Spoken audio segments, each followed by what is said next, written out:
Hello friends, welcome to Galaxy Classes. उम्मीद है बहुत शानदार होंगे आप लोग।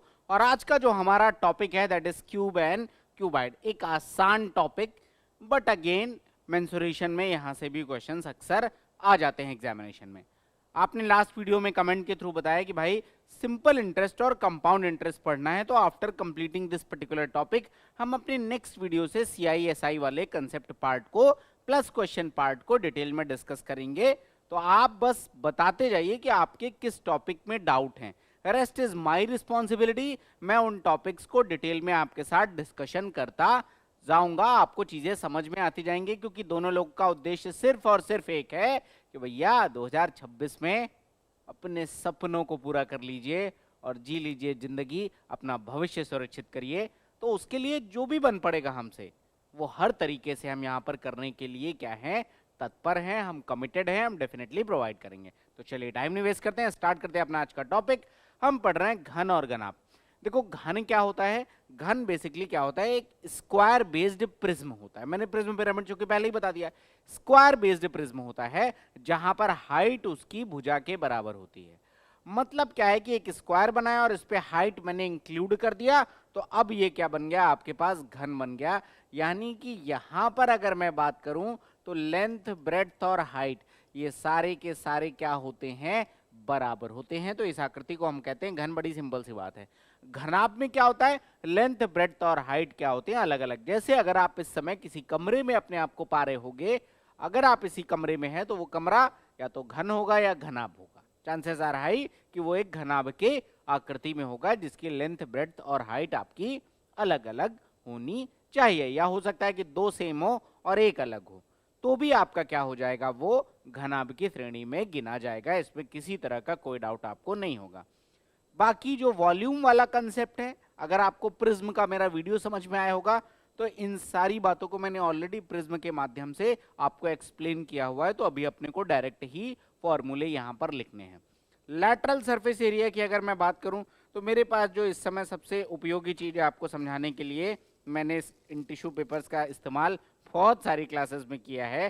तो ये हमें शेप समझाने के लिए, ये क्या है अगर आप देख पा रहे हो, तो ये एक घन है। ये क्या है, घन, क्योंकि स्क्वायर बेस्ड ये दिख रहा है।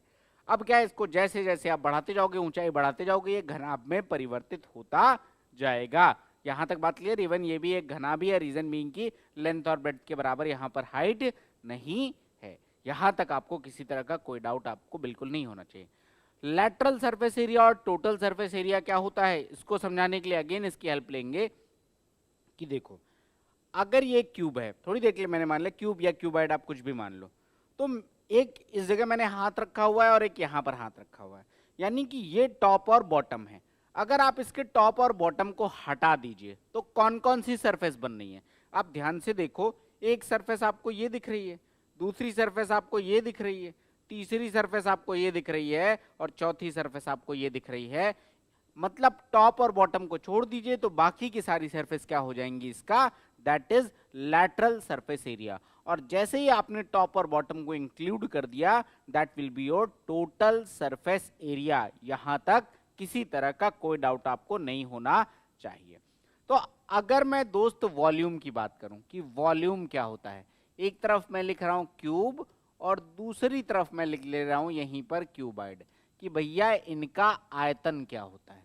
तो देखो आयतन बड़ा सिंपल है, आधार का क्षेत्रफल इंटू ऊंचाई। अब यहां पर आधार का क्षेत्रफल, आधार वर्गाकार है तो क्षेत्रफल ए स्क्वायर, ऊंचाई भी ए के बराबर है, तो वॉल्यूम कितना आ जाएगा, ए क्यूब आ जाएगा। और यहां पर वॉल्यूम क्या आ जाएगा, आधार का क्षेत्रफल लेंथ इंटू ब्रेड्थ और इंटू में हाइट, यानी कि LBH हमारे पास इसका आ जाएगा ऊंचाई। कोई डाउट इसमें नहीं होगा, एकदम सिंपल सी बात है। अब आता है लैटरल सरफेस एरिया। तो मैंने बड़ी सिंपल सी बात बताई कि भाई अगर आप टॉप और बॉटम को छोड़ दोगे तो जो कुछ भी बचेगा वो लैटरल सरफेस एरिया होगा। तो अगर मैं क्यूब की बात करूं, अगर मैं क्यूब की बात करूं तो देख लो सारे सरफेस जो हैं यहां पर वो ए स्क्वायर है, क्योंकि हर सरफेस कैसी है, वर्गाकार। और अगर हर सरफेस वर्गाकार है और वो उसका भुजा ए है तो ए स्क्वायर।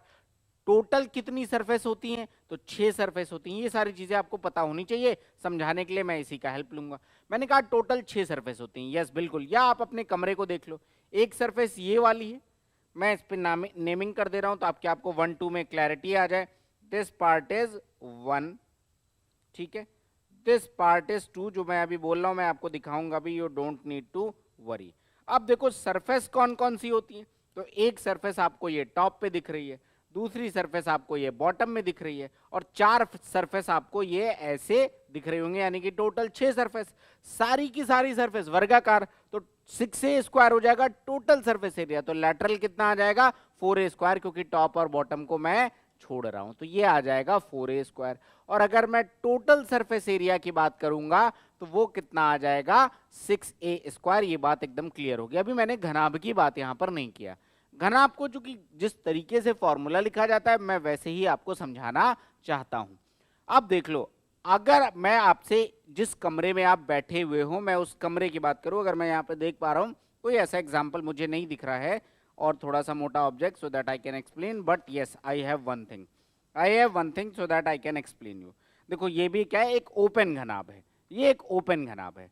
तो अब देख लो एक सरफेस क्या है, ये वाली सरफेस है, एक सरफेस आपके पास ये वाली सरफेस है जो बॉटम है, और एक इसका ढक्कन ऊपर आ जाएगा वो टॉप है।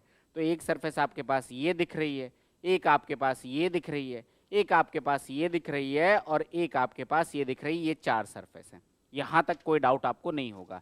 अब क्या हो जाता है कि L इंटू बी छोड़ दो, तो अब जो सरफेस बचेंगी, अगर आप अपने कमरे को ध्यान से देखो तो जमीन तो L इंटू बी होगा। अब अगर आप सामने वाली सरफेस को देखो, आपकी आंखों के सामने की जो सरफेस आ रही है, तो उसमें क्या आ जाएगा, जैसे अगर मैं यहां पर देखूं तो यहां से लेकर यहां तक, ऊपर से लेकर नीचे तक ये कमरे की ऊंचाई हो जाएगी, और ये पार्ट चौड़ाई हो जाएगी, यानी कि BH। एक सरफेस ये कैसी बनेगी, BH। इसी के अपोजिट साइड में सेम सरफेस बनेगी, यानी कि 2BH। और 2 सरफेस आपके अगल बगल बन रही होंगी, तो लंबाई और ऊंचाई लिया जा रहा होगा, यानी LH। तो 2BH प्लस 2LH होता है, जिसे हम कहते हैं twice of L plus B into H। ये बहुत बेसिक बातें हैं, इसमें बहुत ज्यादा एक्सप्लेनेशन की जरूरत है भी नहीं। तो ये क्या हो जाता है, twice of L plus B into में H। ऐसे क्यों लिखा जाता है, क्योंकि जब मैंने आपको प्रिज्म पढ़ाया तो मैंने आपको क्या पढ़ाया कि अगर कोई प्रिज्म है तो आधार का परिमाप इंटू में ऊंचाई, ये होता है फॉर्मूला, उसी फॉर्म में लिखा जाता है twice of L plus B, आधार का परिमाप इंटू में ऊंचाई, इसमें कोई डाउट नहीं होगा। और अगर मैं टोटल सरफेस एरिया की बात करूंगा तो सारी सरफेस ऐड हो जाएंगी, यानी twice of L B plus में BH प्लस में LH। ये हो जाता है हमारे पास क्या, ये हो जाता है हमारे पास टोटल सरफेस एरिया। बहुत बेसिक बातें हैं, इसमें ऐसा कुछ ऐसा रॉकेट साइंस नहीं है जिसमें ओवर एलैबोरेशन किया जाए। डायगोनल में बहुत ज्यादा क्वेश्चन आते हैं। अब देखो डायगोनल का कंसेप्ट क्या होता है, कोई भी कमरा हो तो क्या अक्सर इसी फॉर्म में पूछा जाता है कि कोई भी ऐसा कमरा हो जिसमें पूछा जाए कि मैक्सिमम सबसे बड़ी रॉड कितनी रखी जा सकती है। आप कॉमन सेंस से सोच सकते हो कि देखो अगर आप अपने कमरे में सबसे बड़ी रॉड रखोगे, अगर एकदम परपेंडिकुलर रखोगे तो वो लॉन्गेस्ट नहीं होगी। जैसे अगर कमरे की ऊंचाई 10 फीट है, आपने जमीन से रखा तो मैक्सिमम 10 फीट का ही रख पाओगे, कोई दिक्कत नहीं है, ठीक है। अब एक दीवार जो आपके बगल में होगी उसमें आप डायगोनली रख सकते हो, उसमें आप डायगोनली रख सकते हो। समझाने के लिए मैं आपको एक नया फिगर से समझाता हूं कि क्यों हम लेते हैं। मान लो कि ये एक दीवार है आपके कमरे में, और इस दीवार का क्या है, भुजाएं, इसकी भुजाएं B है और H है। अब अगर आप ऐसे रखोगे तो मैक्सिमम हाइट के बराबर ही आप रख पाओगे, या फिर अगर आपने ऐसे रखा तो मैक्सिमम आप ब्रेड्थ के बराबर लंबी रॉड ही रख पाओगे। लेकिन आपसे पूछा जाता है कि लॉन्गेस्ट रॉड, तो वो लॉन्गेस्ट रॉड किसके बराबर हो जाएगी, वो लॉन्गेस्ट रॉड हमेशा डायगोनल के बराबर होगी। लॉन्गेस्ट रॉड किसके बराबर होगी, हमेशा डायगोनल। दूसरी भुजा जो अगर आपके कमरे में कहें, अगर वो घनाभ के आकार का है तो जनरली ये भुजा सबसे ऐसे जो रेक्टेंगुलर वाला पार्ट होगा, मान लो कि यहाँ पर L है, ये B है, इसमें तो भी आपकी लॉन्गेस्ट रॉड ये वाली रखी जाएगी, मतलब डायगोनल। लेकिन ये तो एक 3D फिगर है, तो 3D फिगर में भी डायगोनल के बराबर ही लॉन्गेस्ट रॉड रखी जा सकती है। और 3D फिगर के जो डायगोनल का फॉर्मूला होता है, वो 3D फिगर के डायगोनल का फॉर्मूला, यानी यहाँ पर जो डायगोनल है वो एग्जैक्टली किसके बराबर होता है, कहा जाता है साइड अंडर रूट 3। बेसिकली कैसे करते हैं, अंडर रूट के अंदर ए स्क्वायर प्लस में ए स्क्वायर, 3 एडजेसेंट सरफेस हैं, तीनों को लिया जाता है, तो ये बन जाएगा अंडर रूट के अंदर 3a square which is a under root 3। ये होता है length of diagonal in a cube. और अगर मैं यहां पर निकालूंगा लेंथ ऑफ डायगोनल तो वो कितना आ जाएगा, अंडर रूट के अंदर एल स्क्वायर प्लस में बी स्क्वायर प्लस में एच स्क्वायर, ये length of diagonal in a cuboid होता है। बहुत सिंपल सी बात है, इसमें किसी तरह का कोई डाउट आपको नहीं होगा।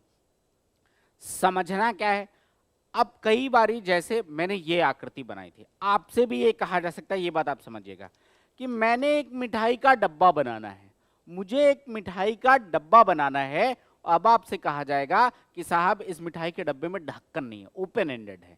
तो मतलब आकृति आपको दिख रही होगी कि ये आगे से क्या है, ओपन एंडेड है, और ये एक मिठाई का डब्बा बना हुआ है।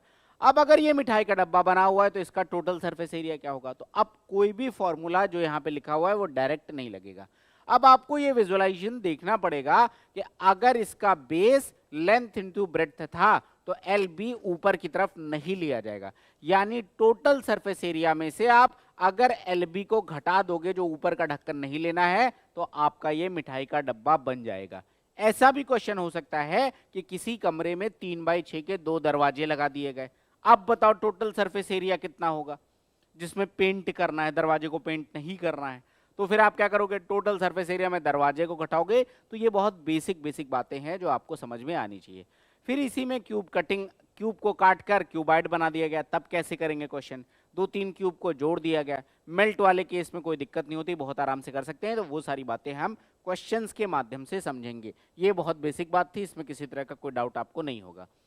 1-2 केसेस और आते हैं, उनको भी मैं आपको डिटेल में एक्सप्लेन करूंगा। आपके सामने कुछ बड़े से फिगर बने हुए हैं, आइए इन फिगर को जरा डिटेल में समझते हैं। पेन कहाँ गया, ये रहा। अब देखो, एग्जामिनेशन में कई बारी कहा जाता है कि एक घन के 3 आसन्न पृष्ठों का क्षेत्रफल, 3 एडजेसेंट सरफेसेस का एरिया आपको दे दिया जाता है और वॉल्यूम पूछा जाता है। अब इसका मतलब क्या है, उसको बनाने के लिए मैंने कुछ फिगर आपके पास बना रखा है। देखो यहां पर एक ब्लू कलर से सरफेस है, ये वाली सरफेस आपको दिख रही है ब्लू कलर से, जिसमें लेंथ है और हाइट है। इसकी रेप्लिका मैंने यहां पर बनाई है। ये एक सरफेस है, ठीक है। मतलब अगर मैं इसको देखूं तो सबसे पहले एडजेसेंट सरफेस मैं आपको दिखाना चाहता हूं। एक सरफेस आपके पास ये वाली है, ठीक है, एक सरफेस आपके पास ये वाली है और एक सरफेस आपके पास ये वाली है। तो अगर मैं कहूं कि 3 एडजेसेंट सरफेसेस, तो ये वाली लेंगे, ये वाली लेंगे और ये वाली लेंगे, ये तीनों हो जाएंगे एडजेसेंट सरफेसेस। इनका 2 गुना कर देंगे तो सारी सरफेस आपके पास आ जाएंगे। तो मैं क्या कह सकता हूं एडजेसेंट सरफेस, मान लो कि ये क्या है, लंबाई है, ये चौड़ाई है, तो एक सरफेस हो गई एल बी, इसमें कोई डाउट नहीं। एक सरफेस एल इंटू में बी आ जाएगी। अब मैं अगर ये वाली सरफेस ले लूं तो ये तो एल था, ऊंचाई मान लो एच मान लिया मैंने, ये एल हो गया, ये एच, तो एक सरफेस हो जाएगी एल एच और तीसरी सरफेस ये वाली हो जाएगी। इसमें ब्रेड्थ और हाइट आ रही है तो बी एच आ जाएगी। तो जब भी आपसे कहा जाए 3 एडजेसेंट सरफेसेस, तो वो कौन कौन सी होती हैं 3 एडजेसेंट सरफेसेस, आपके सामने बनी हुई है। जैसे एक सरफेस होती है आपके पास एल एच, दूसरी सरफेस आपके पास होती है एल बी और तीसरी सरफेस आपके पास क्या होती है, बी एच। ये होती हैं किसी घनाभ की 3 आसन्न पृष्ठ। यहां तक कोई डाउट नहीं, क्योंकि डायरेक्ट क्वेश्चन इस पे आते हैं। अब कहा जाता है कि 3 आसन्न पृष्ठों का क्षेत्रफल इतना है और फिर वॉल्यूम पूछा जाता है। तो मान लो कि अगर मैं ये बात कहूं कि 3 आसन्न पृष्ठों के क्षेत्रफल क्रमशः A1, A2 और A3, ये है A1, ये किसके बराबर है A2 और ये किसके बराबर है A3। आपसे कहा गया वॉल्यूम, तो भैया घनाभ का वॉल्यूम, क्यूबाइड का वॉल्यूम कितना होता है, LBH होता है। मुझे LBH की वैल्यू चाहिए। अगर मैं यहां पर इन तीनों का प्रोडक्ट निकाल लूं, अगर मैं यहां पर क्या करूं, इन तीनों का प्रोडक्ट निकाल लूं, तो ये बन जाएगा L square B square H square, ये बराबर आ जाएगा A1, A2, A3। तो यहां से LBH की वैल्यू कितनी आ जाएगी, अंडर रूट के अंदर A1, A2, A3। Direct question आपके पास एग्जामिनेशन में यहां से आते हैं कि किसी क्यूबॉइड के अगर 3 एडजेसेंट सरफेसेस के एरिया आपको दे दिया जाए और उसका वॉल्यूम निकालना है, तो क्या आ जाएगा, under root product of area of 3 adjacent surfaces हम डायरेक्ट निकाल सकते हैं। इंपॉर्टेंट है, बात एकदम आपको क्लियर होगी, किसी तरह का कोई डाउट आपको नहीं होना चाहिए।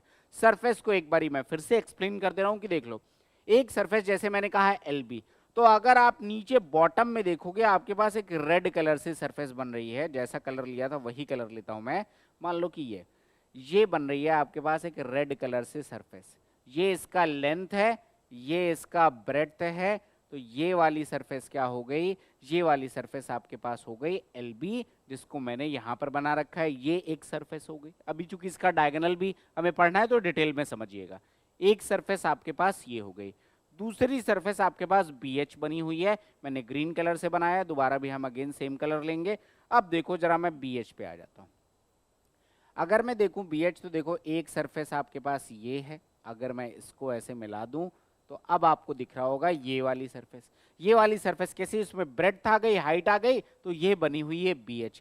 ये देखो एडजेसेंट का मतलब लगी हुई, आसन्न कहते हैं, तो देखो इस सरफेस से लगी हुई ही ये सरफेस है, तो ये हो गई आपके पास BH। और तीसरी सरफेस आपके पास LH है, मैंने ब्लू कलर से बनाया तो मैं दोबारा भी ब्लू ही कलर से बना दे रहा हूँ कि भैया ये देखो जो ये वाली सरफेस है, ये वाली सरफेस। अब आपको तीनों सरफेस यहाँ पे क्लियरली दिख रही होंगी कि ये सारी सरफेस क्या है, एक दूसरे को टच करते हुए यहाँ पे ड्रॉ है, तो ये क्या हो गई आपके पास एडजेसेंट सरफेसेस।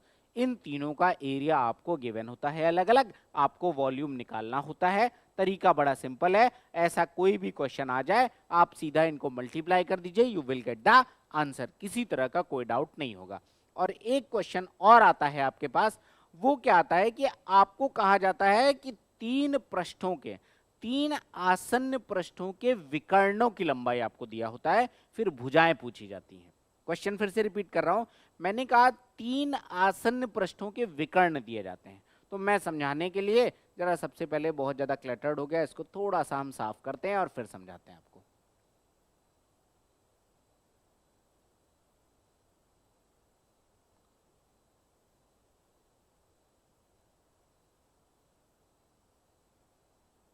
ये हमारे पास अब आपको यहाँ पे तीन क्लियर एडजेसेंट सरफेसेस यहाँ पर दिख जाएंगे, और फिर मैं समझाता हूँ क्योंकि इस पे भी क्वेश्चन एग्जामिनेशन में आए हुए हैं। अब देख लो, आपसे कहा जाता है कि तीन आसन्न पृष्ठों के विकर्णों की लंबाई, तो देखो एक पृष्ठ आपको समझ में आ गया LB, तो एक डायगोनल अगर मैं इसका ड्रॉ करूंगा, सॉरी एक डायगोनल अगर मैं इसका ड्रॉ करूंगा, let's say this is what, this is D1, तो आपको D1 दिया जाता है।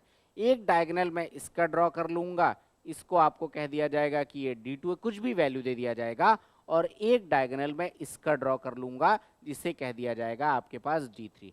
वही यहाँ पर बने हुए हैं। आप देखो जो ये वाली लाइन है जिसको मैं अलग से यहाँ पे हाईलाइट कर रहा हूँ, अब जरा देखिएगा, ये क्या है, ये आपका LB वाली जो सरफेस है, LB वाली सरफेस का डायगोनल आपको दिया गया होगा क्वेश्चन में, एक कंडीशन ये हो सकती है।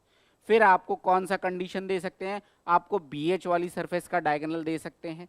जैसे अब BH वाली आपके पास क्या रहेगी, ये सरफेस जिसको मैंने उधर बना दिया है, तो ये आपके पास क्या है, BH वाली सरफेस का डायगोनल है। और तीसरा आपके पास ये क्या आ जाएगा, LH वाली सरफेस का डायगोनल आ जाएगा, आपको अलग अलग दे दिए जाते हैं। तो आपके पास क्या आ जाएगा, अगर डायगोनल दिया हुआ है मतलब आपको क्या पता चल जाएगा, आपको ऐसे केसेस में पता चल जाएगा कि भैया L स्क्वायर प्लस में B स्क्वायर, ये बराबर मान लो कि यहाँ पे D1 था तो ये गिवन होगा D1 स्क्वायर के। आपको बस बेसिक कैलकुलेशन यहाँ पे most of the time triplet set करने होते हैं। ट्रिपलेट क्यों सेट करने होते हैं, क्योंकि आयताकार बेस होता है तो एंगल कितना बन रहा होता है, 90 डिग्री, तो ट्रिपलेट ही हमेशा काम करेंगे। काम की बात समझिएगा, जैसे अगर मैं इसकी बात करूं तो देख लो, आपको पता है कि कोई भी क्यूब है तो आप ये हाइट को तो 90 डिग्री पर ही उठाते हो, हाइट को हमेशा 90 डिग्री पे उठाते हो। कमरा है तो कभी ऐसा देखा है कि कमरे की दीवार टेढ़ी उठा दी गई है, ऐसा तो नहीं होता। कमरे की दीवार हमेशा 90 डिग्री पे उठाई जाती है। अगर 90 डिग्री पे उठाई गई तो हमेशा ट्रिपलेट सेटिस्फाई करने होते हैं, मोस्ट ऑफ द टाइम आपकी बात यहाँ से बन जाएगी। दूसरा, जैसे यहाँ पर L स्क्वायर, यहाँ पर क्या है आपके पास B स्क्वायर और प्लस में आपके पास H स्क्वायर, ये बराबर आ जाएगा D2 स्क्वायर के, और तीसरा L स्क्वायर प्लस में H स्क्वायर, ये बराबर आ जाएगा D3 स्क्वायर के। अब इसमें जंबलिंग करके फॉर्मूले बनाए जा सकते हैं, लेकिन बहुत ज्यादा रिक्वायरमेंट है नहीं। मैंने आपको जो बेसिक बात बताई कि ये अगर आपसे कहा जाए तीन आसन्न पृष्ठों के विकर्णों की लंबाइयां ये हैं, तो आपके पास ये चीज गिवन होती है। मोस्ट ऑफ द टाइम आपको बस यहाँ पे ट्रिपलेट सेटिस्फाई करने होते हैं, बात आपकी बन जाती है। वहां पर थोड़ी सी नंबर क्रंचिंग आपको करनी होती है। तो ये है आपका basic idea of this topic. अब हम क्वेश्चन के माध्यम से इस पूरे टॉपिक को बहुत डिटेल में समझेंगे। तो आइए देखते हैं क्या है मेरा question number 1। Cube and cuboid दोनों में ही हम कुछ क्वेश्चन करके अपने इस टॉपिक को बहुत आराम से फिनिश कर लेंगे। Here it is question number 1। ध्यान से देखिएगा, मजा आने वाला है आपको। एक आयताकार बॉक्स के 3 फलकों के किनारे पर मिलते हैं, उनके क्षेत्रफल क्रमशः 32, 24 और 48 सेंटीमीटर है। बॉक्स का आयतन कह रहे हैं कि एक आयताकार बॉक्स के 3 फलक जो किनारे पर मिलते हैं, यानी कि 3 एडजेसेंट सरफेसेस की बात हो रही है, उनका वॉल्यूम आपको दे रखा है, उनका सॉरी एरिया आपको दे रखा है, वॉल्यूम पूछा गया है। याद करो, अभी जस्ट आपको कंडीशन बताई, आयताकार बॉक्स के 3 एडजेसेंट सरफेसेस के आपको एरिया दे रखे हैं। LH, LB और BH आपको दे रखा है, वॉल्यूम आपको निकालना है तो आप ऐसे निकालते हो, मैंने जस्ट आपको एक्सप्लेन किया। डायरेक्ट उठा के यहाँ पे लगा दो। मतलब अगर मुझे यहां से वॉल्यूम निकालना है तो वॉल्यूम बराबर होता है अंडर LBH। वॉल्यूम बराबर किसके होता है? LBH। और अभी जस्ट आपने पढ़ा कि अगर आपको LBH निकालना है तो रूट A1, A2, A3 के बराबर यहां पे आ जाएगा। तो ये वैल्यू किसके बराबर आ जाएगी? अंडर रूट के अंदर पहली पृष्ठ का क्षेत्रफल कितना दे रखा है? 32। कैसे करोगे? आपको रूट निकालना है ना, तो 32 को करो 2 की पावर 4 इंटू में 2, ये आपके पास बन गया 32। फिर आपके पास 24, 24 का मतलब 8 इंटू में 3, तो 2 की पावर 3 इंटू में 3, ये बन गया 24। और सबसे लास्ट में आपके पास 48, मतलब 16 गुणे 3, तो 2 की पावर 4 इंटू में 3, ये आपके पास क्या बन गया? यहां पर इसका वॉल्यूम। डायरेक्ट कैलकुलेट करते हैं, v बराबर कितना आ जाएगा? देखो 2 की पावर 4 यहां पर भी है, 2 की पावर 4 यहां पर भी है, सीधा 2 की पावर 4 बाहर ले लीजिए। 2 की पावर 4 से 2 की पावर 2 आपके पास बाहर आ जाएगा, और यहां पर 3 आपके पास बाहर आ जाएगा। कितना बन गया volume? 2 raise to the power 6 into में 3, ये आपका आंसर बन गया। 2 की पावर 6 होता है 64, और 64 into 3 192। Option number A is the correct answer. तो आपका अगर बेसिक लॉजिक क्लियर है तो ये सब क्वेश्चन बेहद आसानी से हो जाएंगे, किसी तरह की कोई डाउट आपको नहीं होना चाहिए। क्वेश्चन बेहद आसान था। मैं बढ़ रहा हूं अगले क्वेश्चन में, अगर कोई डाउट आएगा तो आप प्लीज कमेंट सेक्शन में लिख दीजिएगा, रेस्ट इज माय रिस्पॉन्सिबिलिटी। अगला क्वेश्चन ये कह रहे हैं कि द डायगोनल, एक घनाभ के 3 सतहों के विकर्ण 13 अंडर रूट 281 और 20 यूनिट है, तो घनाभ का टोटल सरफेस एरिया क्या होगा? This is the question. कैसे करेंगे जरा समझिए। आपसे क्या कह रहा है? 3 सतहों के विकर्ण। देखो ये सारी बातें मैंने डिटेल में एक्सप्लेन किया हुआ है। 3 सरफेस ये होती हैं, एक LB, एक BH, एक LH। इनके विकर्ण आपको दे रखे हैं, यानी एग्जैक्टली ये इंफॉर्मेशन आपको दे रखी है। और मैंने क्या बताया आपको, क्या समझना है कि अगर ये घनाभ है तो ये राइट एंगल ट्राइंगल सब जगह बनाएंगे, क्योंकि आयत पे या तो आप बनाओगे या वर्ग पे बनाओगे, कुछ भी होगा राइट एंगल ट्राइंगल ही होंगे। तो सिर्फ और सिर्फ ट्रिपलेट आप सेटिस्फाई करने पे फोकस रखिएगा। ट्रिपलेट नहीं बन रहे हैं अगर कहीं पर, जैसे वहां पे रूट 281 लिखा हुआ था, तो वहां पर आप बस पाइथागोरस लगाने की कोशिश करिएगा, बात आपकी बन जाएगी। जैसे अगर आपके पास फॉर एग्जाम्पल एक एक विकर्ण, कोई भी सतह होगी मुझे नहीं पता, लेकिन मुझे इतना पता है कि एक विकर्ण क्या है? 13। तो 13 कैसे बनता है? 5 स्क्वायर प्लस में 12 स्क्वायर, ये बराबर होता है 13 स्क्वायर के। कोई भी सतह होगी आपको समझ में आ रहा होगा कि भैया अल्टीमेटली अगर ये सतह एग्जैक्टली, ये तो मैंने फिगर की रेप्लिका बनाने के लिए बनाया है, लेकिन अगर आप अपने कमरे में बैठ के सोचो तो जमीन जो बनी हुई है वो एक प्रॉपर रेक्टेंगल या स्क्वायर होगी। डायगोनल जो भी होगा पाइथागोरस से निकल आएगा। तो अब क्या हो जाएगा कि जैसे L square plus B square बराबर H स्क्वायर हो जाएगा, वही कि जो कुछ भी होगा ये वैल्यू तो सेटिस्फाई करेगी, इसमें कोई डाउट नहीं। कम से कम ये मेरे लिए प्रॉब्लम नहीं है, इसका मुझे ट्रिपलेट पता है।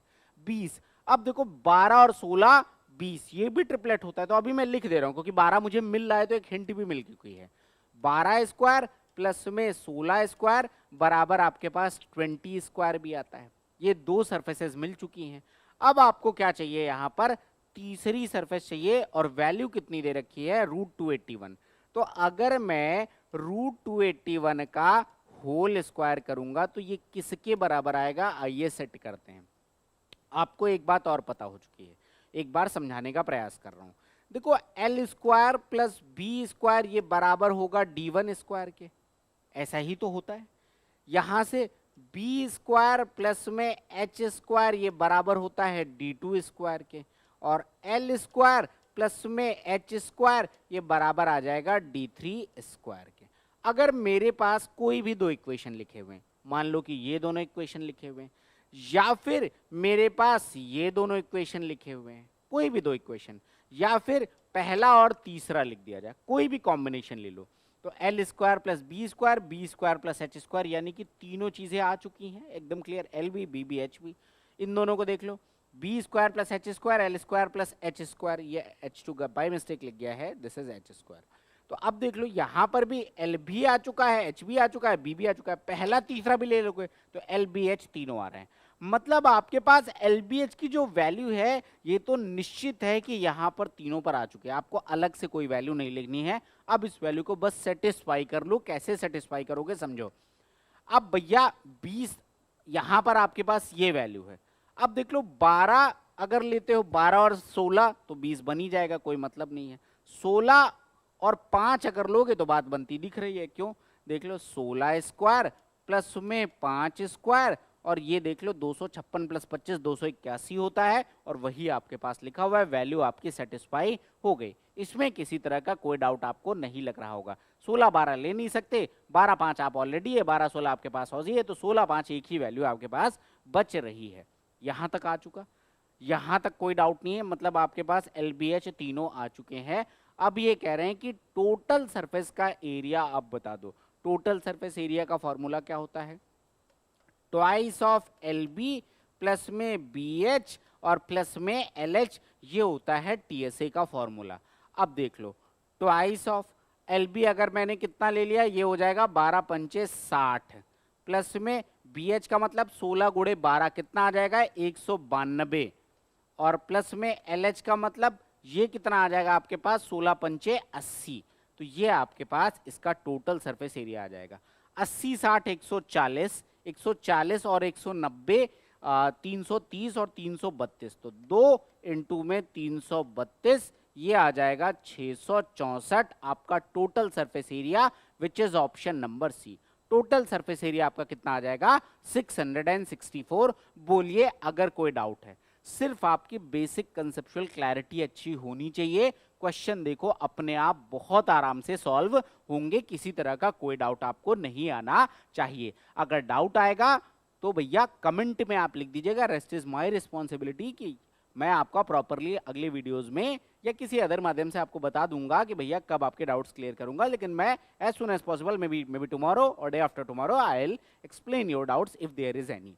या फिर हमने एक नंबर दे रखा है 7235808540, आप उस नंबर्स पे भी अपने डाउट्स को कलेक्ट भेज सकते हो और बाकी मैं समझा दूंगा। यहां तक बात एकदम क्लियर है। बढ़ता हूं मैं अगले क्वेश्चन पे और देखता हूं क्या है मेरा अगला question. Here it is question number 3।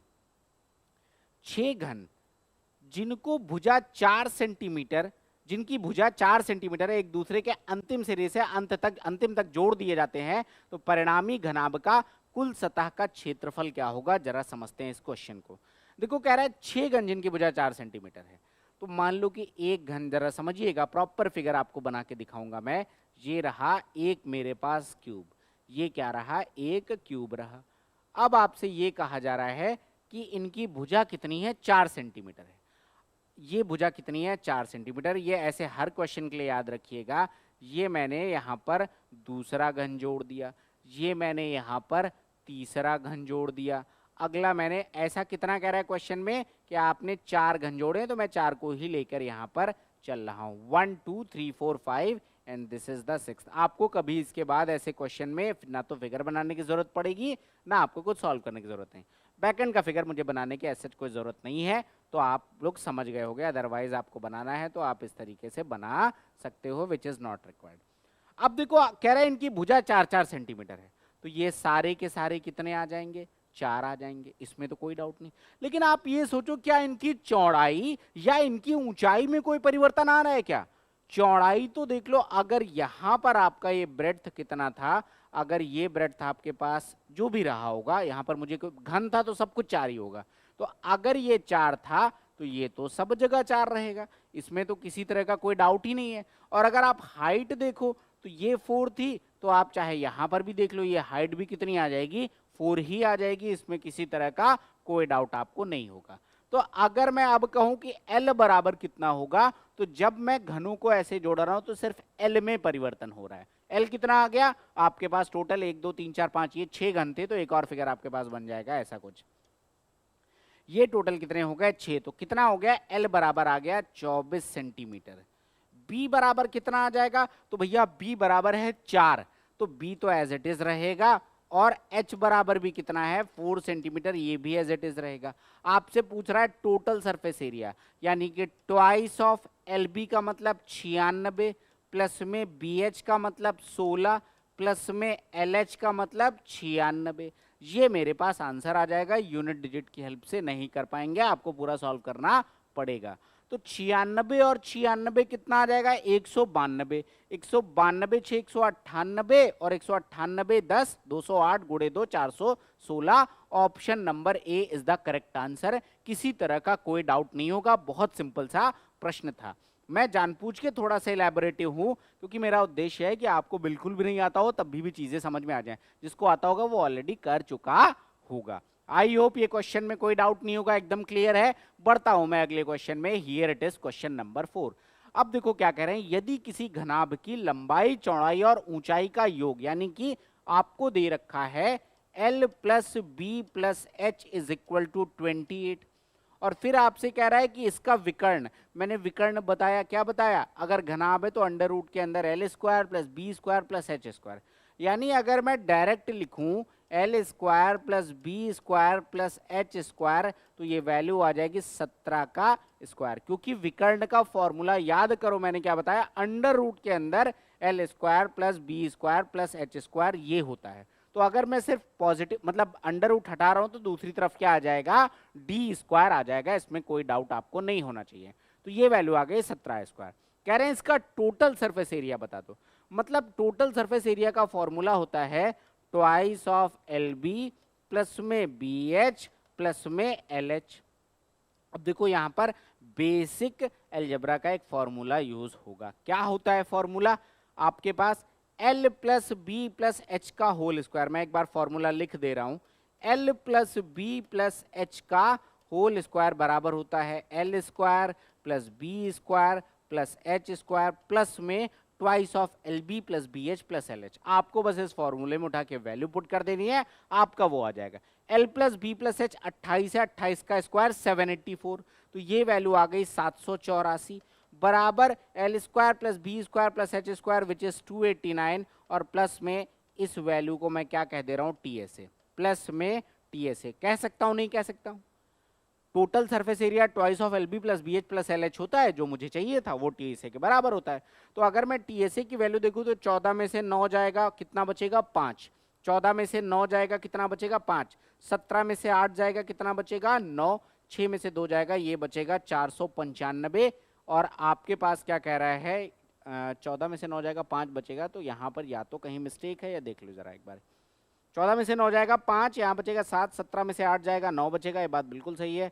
ये आपके पास बच जाएगा 6, 6 में से 2 जाएगा 4, 495, या तो कहीं पे टाइपिंग एरर है या कुछ भी है। आपका आंसर कितना आएगा, ये 495 होना चाहिए, ये 495 आपका होना चाहिए, कहीं पर कोई कैलकुलेशन का एरर मुझे नहीं दिख रहा है। I hope it is clear, कोई डाउट आपके पास नहीं होना चाहिए। हाँ बिल्कुल सही है, तो आपका 495 is the total surface area in this particular question. कोई डाउट आपको नहीं होगा, सिंपल सा क्वेश्चन है।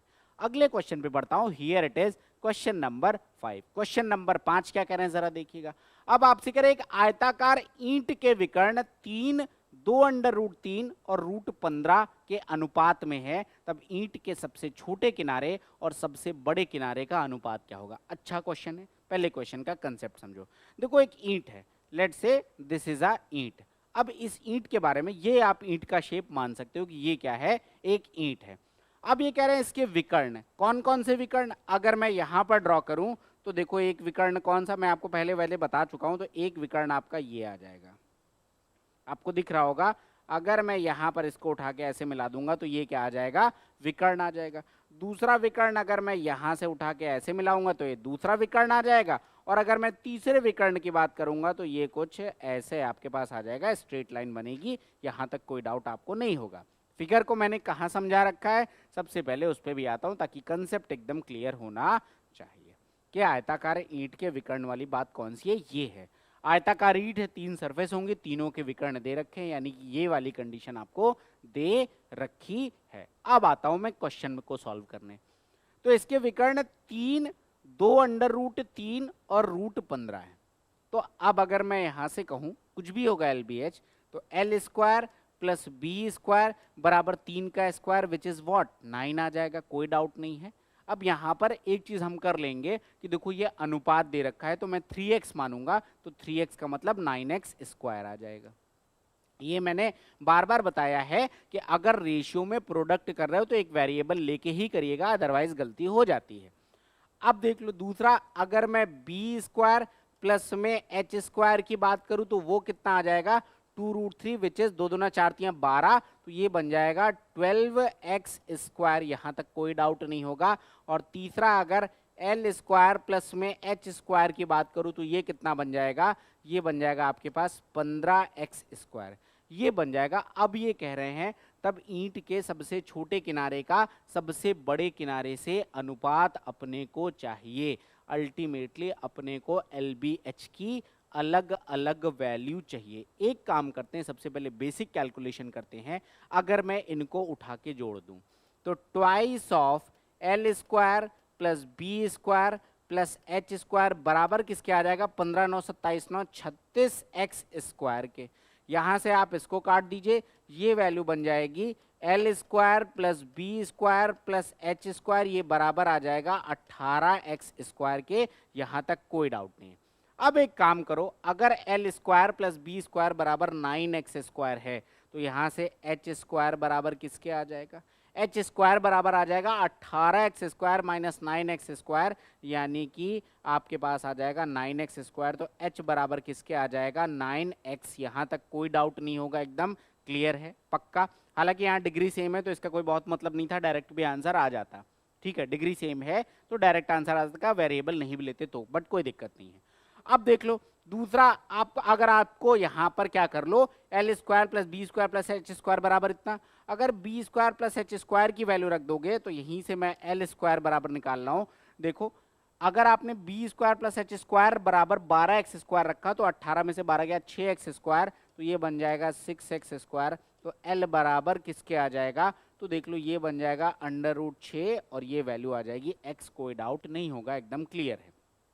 ठीक है, और ये आ गया आपके पास, अगर आपको b की वैल्यू निकालनी है तो ये वैल्यू रख दोगे 15x स्क्वायर, तो ये बन जाएगा घटाने पे 3x square which is √3x, ये बन जाएगा √3x। अच्छा यहाँ पर एक मिस्टेक है थोड़ी सी, जरा ध्यान देना, ये वैल्यू कितनी बन जाएगी आपके पास 3x। h बराबर जब आप रूट लोगे तो कितना बन जाएगा 3x। अब आपसे कह रहा है कि तब ईंट के सबसे छोटे और सबसे बड़े, तो मुझे सबसे बड़ा तो यही दिख रहा है और सबसे छोटा √3x दिख रहा है, तो कुल मिला के अगर मैं रेशियो निकालूं तो √3x, रेशियो में 3x का मुझे रेशियो निकालना है, ये कितना आ जाएगा 1:√3 which is option number C, 1:√3 which is option number C. अब जरा समझना, मैंने आपसे एक बात बीच में कही, यहां सब जगह डिग्री सेम है, मतलब पावर सब जगह सेम है, तो अगर मैं वेरिएबल x ना भी लेता तो बात अपनी बन सकती थी। लेकिन अगर कहीं पर पावर अलग अलग होती तो आपको डेफिनेटली लेना होता है, इसलिए मेक अ स्टैंडर्ड प्रैक्टिस, किसी तरह का कोई गफलत मत रखिएगा। आंसर आपका बहुत आराम से आ गया, किसी तरह का कोई डाउट आपको यहाँ पर नहीं होना चाहिए। बात एकदम क्लियर है, बहुत बढ़िया, वेरी गुड। अगले प्रश्न की तरफ बढ़ता हूं और अब देखते हैं, here it is next question 6। क्या कह रहे हैं साहब, अब कह रहे हैं कि यदि किसी घनाभ की लंबाई और चौड़ाई का अनुपात 2:1 है और इसकी ऊंचाई 3.5 मीटर है, तो इसकी दीवारों का क्षेत्रफल दरवाजों सहित अगर 210 मीटर है तो इसका आयतन क्या है। देखो जो कह रहे हैं दीवारों का क्षेत्रफल दरवाजों सहित, दैट इज अ कंफ्यूजन। अब दीवारों का क्षेत्रफल क्या हो गया, देखो आप किसी कमरे की दीवारें कौन सी हैं, तो कभी जमीन और कभी छत को दीवारों में काउंट नहीं करते, मतलब आपको क्या दे रखा है, एरिया ऑफ 4 वॉल्स दे रखा है। ठीक है, कई बार इसको एरिया ऑफ 4 वॉल्स ही कहा जाता है। तो अगर मैं यहां पर एरिया ऑफ 4 वॉल्स की बात करूं तो एरिया ऑफ 4 वॉल्स और कुछ नहीं होता है बल्कि ये किसके बराबर होता है आपका, किसके बराबर होता है, लैटरल सरफेस एरिया के, लैटरल सरफेस एरिया के, which is twice of L plus B into में H। ये आपको दे रखा है, क्वेश्चन उठा के आप सॉल्व करते हैं। तो देखो लंबाई और चौड़ाई का अनुपात 2 और 1 यानी कि 2x और वह x दे रखा होगा, तो twice of 2x plus x that means 3x, तो ये आ जाएगा 3x इंटू में h विच इज 3.5 और ये बराबर किसके दे रखा है, 210 के। ये आपके पास 7 है यानी कि 3x बराबर किसके आ जाएगा, 30 के। तो x का मान कितना आ गया आपके पास, 10 आ गया। भाई देखो 3.5 इंटू 2 7 हो गया, 7 से ये 30 बार जाएगा, तो आपके पास कुल मिला के 3x बराबर 30, x बराबर 10 आ गया। यहाँ तक कोई दिक्कत नहीं होगी। अब आपसे पूछ रहे हैं इसका आयतन यानी कि LBH की वैल्यू बतानी है, तो LBH किसके बराबर आ जाएगा, जरा देखो, L बराबर आ जाएगा 20, B बराबर आ जाएगा 10, H बराबर 3.5 है। ये आ गया 35 गुणे 20 यानी कि 700 आपके इस क्वेश्चन का आंसर होगा, which is option number B. Option number B is the correct answer of this question. किसी तरह का कोई डाउट आपको यहाँ पे नहीं होना चाहिए, एकदम ये बात आपको क्लियर होगी। सिंपल सा क्वेश्चन था। अगले प्रश्न में बढ़ता हूं और देखता हूं क्या है मेरा अगला question. Here it is question number 7। कह रहे हैं कि साहब एक बॉक्स घनाभ की आकृति का है जिसकी सबसे छोटी भुजा 20 सेंटीमीटर और सबसे बड़ी भुजा 40 सेंटीमीटर है। निम्नलिखित में से कौन सा विकल्प इस घनाभ का आयतन हो सकता है, ऐसा क्वेश्चन कह रहे हैं। अब जरा समझो, अगर मैं लॉन्गेस्ट साइड की बात कर रहा हूं तो लॉन्गेस्ट साइड को L से मैंने डिनोट किया, तो वो कितना कह रहा है, 40 सेंटीमीटर। और अगर मैं शॉर्टेस्ट साइड की बात करूं तो वो 20 सेंटीमीटर है। अब ये कह रहे हैं कि इसका विकल्प क्या कौन सा हो सकता है। अब यहां पर हो सकने की बात है क्योंकि एग्जैक्ट तो नहीं पता चलेगा। तो अगर मैं कहूं कि मान लो कि तीसरी भुजा जो भी थी, थर्ड साइड जो भी थी आपके पास, अब देखो थर्ड साइड की रेंज क्या होगी। एक इस तरीके से भी सोच सकते हैं, दो कंडीशन में सोच सकता हूं यहां पर। एक तो ये है कि भैया ये शॉर्टेस्ट साइड है, तो दूसरी भुजा को या तो मैं 20 के बराबर मान लूं क्योंकि तब भी ये शॉर्टेस्ट ही रहेगी, या अगर सेफर साइड जाना है, मैं दोनों कंडीशन बता रहा हूं, अगर मैं तीसरी भुजा को अगर मैं 20 के बराबर भी मान लूं तब भी तो ये 20 सेंटीमीटर शॉर्टेस्ट ही साइड रहेगी, या फिर सेफर साइड मैंने कहा आप 21 मान लो कि थर्ड की जो मिनिमम वैल्यू हो सकती है अगर मैं इंटीजर में ले रहा हूं तो वो क्या हो सकती है, 21 हो सकती है। और अगर मैं मैक्सिमम को लॉन्गेस्ट 40 है, तो एक तो तरीका है कि मैं लॉन्गेस्ट अगर दूसरी भुजा को भी 40 मान लूं तभी भी लॉन्गेस्ट 40 ही होगी। ये बात मैं बिल्कुल सही कह सकता हूं। ना भी मानू तो मान लो कि मैं 39 मान लूं। मैं दोनों केसेस आपको बता रहा हूं कि ये मैंने मान लिया कि 39 हो गया, ये मैक्स हो गया। आपको दोनों केसेस दिखाऊंगा, आपका आंसर पे परिवर्तन नहीं आएगा क्योंकि यहाँ पर पॉसिबिलिटी भी निकालना है। या फिर मैंने 20 मान लिया और 40 मान लिया कि मिनिमम कितनी थी, सबसे छोटी अभी भी 20 ही है, तो जो तीसरी गायब है वो इसके बराबर है, और लॉन्गेस्ट क्या है आपके पास, 40 है। ठीक है, आपके आंसर पे कोई फर्क नहीं पड़ेगा, आप कोई भी मानो। तो अगर मैं यहां से वॉल्यूम निकालूंगा तो 40 गुणे 20 गुणे 21 आ जाएगा। ये कितना आ जाएगा, 800 इंटू में 21। अब देख लो ये कितना बन जाएगा, 21 गुणे 8 यानी कि 168, तो 16800 ये बनेगा। और या तो यहीं पर अगर मैं मैक्सिमम की बात करूं तो कितना बन जाएगा, 40 इंटू में 20 इंटू में 39 यानी कि 800 इंटू में 39। 8 9 72 का 2 कैरी ऑन 7 अतिरिक्त 24 7 31, ये वैल्यू बन जाएगी 31200। मतलब अगर मैंने मिनिमम 21 ले लिया या फिर मैक्सिमम 39 ले लिया तो आपका जो होगा वॉल्यूम वो कुल मिला के ये आएगा। तो मैं ये कह सकता हूं कि इसके बीच में ही कहीं पर आंसर होगा। अब जरा देखो, 42,000 एक्सेस कर गया, नहीं हो सकता। 12,000 छोटा हो गया, नहीं हो सकता। 36,000 ज्यादा है, नहीं हो सकता। आंसर तो अभी भी यही बनेगा। आंसर कितना बनेगा, 18,000। लेकिन आपने कहा कि नहीं साहब ये वाली भी ले लो, ये भी तो हो सकती है ना मिनिमम। मैं कहूँ कि एक 20 है मिनिमम, दूसरी भी 20 ही होगी, तब भी ये मिनिमम है। बिल्कुल सही बात है, तो भी आप देख लो तो ये बनेगा 40 इंटू 20 इंटू में 20, 4 टू जा 8 टू जा 16, और ये वैल्यू बन जाएगी 16,000। कोई डाउट आपको इसमें नहीं होगा। मैक्सिमम आप देखोगे तो 40 इंटू में 20 इंटू में 40, 4 चौको 16 दूना 32, और ये बन जाएगा 32,000। अब देख लो ऑप्शन की रेंज, अभी भी एक ही ऑप्शन आ रहा है आपके ऑप्शन की रेंज में, यानी अगर इसका कौन सा हो सकता है वॉल्यूम, तो यू कैन से कि 18,000 cubic centimetre can be the volume. I hope ये लॉजिक एकदम क्लियर होगा, किसी तरह का कोई डाउट आपको इस प्रश्न में नहीं होना चाहिए। बात एकदम क्लियर है, बहुत बढ़िया। अगले क्वेश्चन पे मैं बढ़ता हूं और देखता हूं क्या है अगला क्वेश्चन।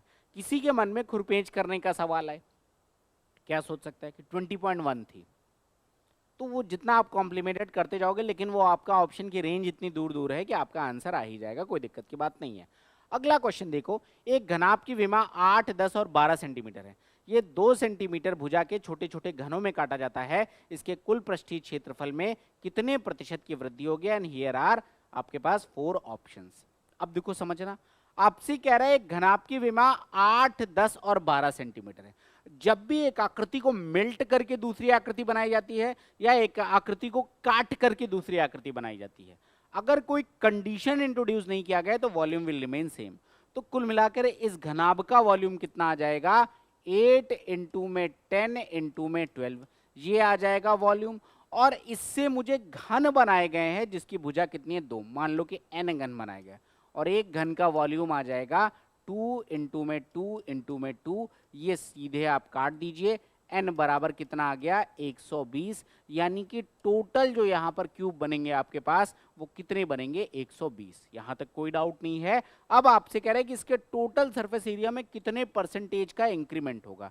तो एक तो आपके पास क्यूबाइड है और क्यूबाइड का टोटल सरफेस एरिया आ जाएगा ट्वाइस ऑफ LB का मतलब 80, प्लस में BH का मतलब 120 और प्लस में LH का मतलब 96। कितना बन जाएगा? 120 और 80 200, 200 और 296। 296 का 2 गुना, 300 का 2 गुना होता है आपके पास 600 और ये 296 है, यानी कि आपका 8 घट जाएगा तो 592। ये कितना आ जाएगा? 592। ये तो आ गया क्यूबॉइड का आपके पास टोटल सरफेस एरिया। अब मैं आता हूं क्यूब का टोटल सरफेस एरिया।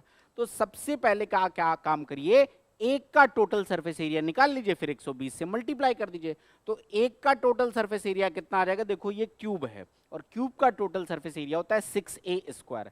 तो ये बन जाएगा 6a² का मतलब 4, ये बन जाएगा एक क्यूब का। और उसमें से आपके पास कितना है? 120 आपने बनाए हैं, तो इनटू में 120। इसको एज इट इज रख लो, काटने में आसानी आएगी। इनटू में 120। देख लो ये वैल्यू आपके पास 6 से कट रही का, 6 9 जा 54 और ये बचेगा 5 नहीं कट रहा, 4 से तो कट ही रहा है, तो 4 से आप काट दीजिए 4, 4 1 जा 4 बचेगा 1, 4 4 जा 16 बचेगा 3, 4 8 जा 32। अब देख लो ये किससे कट रहा है? 8 4 12 1 13, यहाँ से तो नहीं बात बन रही है, 4 से ही काटते हैं। 4 3 जा 12 बचेगा 2, 4 7 28 और 4 से आपके पास ये कितना आ जाएगा? 30 आ जाएगा। ये बन जाएगा 6 इंटू में 30। तो आपके पास 37:180 या 37:180, मतलब अगर इसका टोटल सरफेस एरिया 37 है तो इसका टोटल सरफेस एरिया कितना आ जाएगा? 180। ये बात आ गई। अब देखो आपसे क्या कह रहा है, इसमें कितने प्रतिशत की वृद्धि हुई, कितने परसेंट की वृद्धि हुई? भाई 180 में से 37 घटाओगे, 180 में से 30 गए, 150 में से 7 गए, 143। तो 143 की वृद्धि हो रही है। कितने में? 37 में, मल्टीप्लाइड बाई 100। ये वैल्यू आपके पास बनेगी।